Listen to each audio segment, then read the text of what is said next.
Salut, dans cette vidéo, je vais vous présenter des recherches OSINT. Alors OSINT, ça veut dire quoi? C'est Open Source Intelligence. En bon français, ça veut simplement dire des recherches en source ouverte sur Internet, c'est-à-dire des sources accessibles sur Internet. Là, je vais vous présenter 5 techniques très utiles d'OSINT qui sont utilisées pour des recherches d'enquête journalistique que je trouve vraiment utiles et pas très compliquées. La première technique, c'est le travail sur les images en OSINT. Et là, vous avez Yandex ou Google Images qui vous permettent de tirer de l'information de photos. Prenons un exemple très concret. Je faisais un reportage sur les cartels mexicains. Et un des membres de ce cartel postait énormément de photos de lui sur Facebook. Grâce à ces photos, on a pu remonter à pas mal de choses. Par exemple, là, il était en déplacement à travers le monde. C'était des photos type de vacances qu'il a pris à côté de ses activités criminelles. Et à partir des photos, en faisant un travail avec Yandex, on a pu déterminer, par exemple, l'identité du lieu. Ici, on a donc pris l'arrière-fond, on sélectionne plus précisément l'arrière-fond, on regarde si ça match avec Google Images ou Yandex. Ici, c'est Yandex pour voir si Yandex permet de déterminer l'endroit. On identifie l'endroit et donc on peut prouver avec ces photos que la personne se trouvait bel et bien ici en Asie pour obtenir des précurseurs, c'était des moyens pour faire des drogues de synthèse.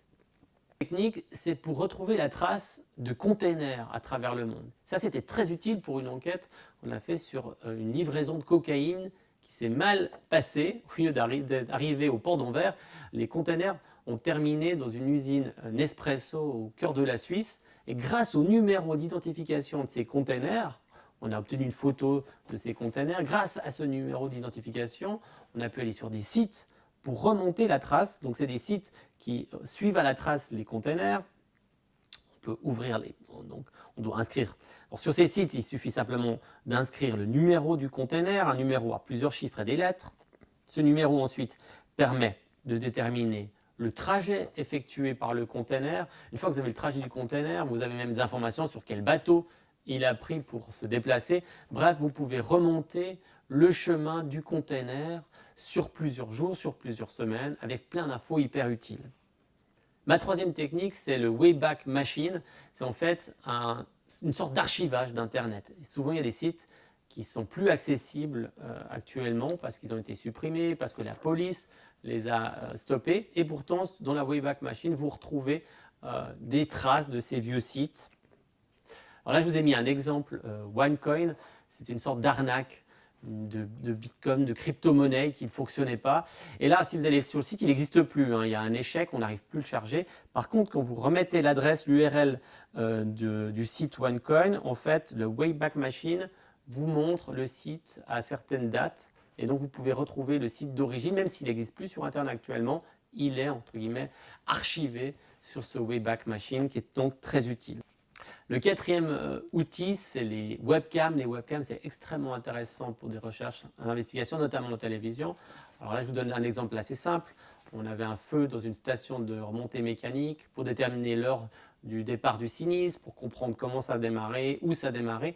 Là, on a pris les caméras de surveillance, les webcams qui étaient pointées à la base pour les touristes pour voir la qualité de la neige sur place. Là, elles étaient utilisables parce qu'elles ont filmé durant la nuit. On a pu donc déterminer. Là, on voit que c'est au 4e étage que le feu démarre. On voit aussi l'heure à laquelle le feu démarre. Bref, des informations intéressantes pour les journalistes. Dernier outil très intéressant, c'est les images satellitaires. Il y a beaucoup d'images satellitaires gratuites, notamment via Google Earth. Google Earth vous permet d'avoir des images satellitaires maintenant, mais également de remonter dans le passé. On a ici des images qu'on a utilisées pour un reportage sur une mine au Guatemala. On voit le développement de la mine à travers les ans et surtout on voit par exemple le développement des zones illégales qui se développent alors qu'il y avait une interdiction de déboiser à ce moment-là et d'étendre la mine.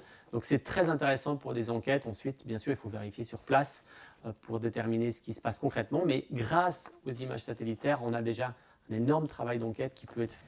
Si vous avez d'autres techniques en OSINT, partagez-le. J'ai mis en commentaire quelques reportages et enquêtes réalisés grâce à ces techniques OSINT. Encore une fois, c'est des techniques relativement simples, rapides et très efficaces pour les journalistes d'investigation.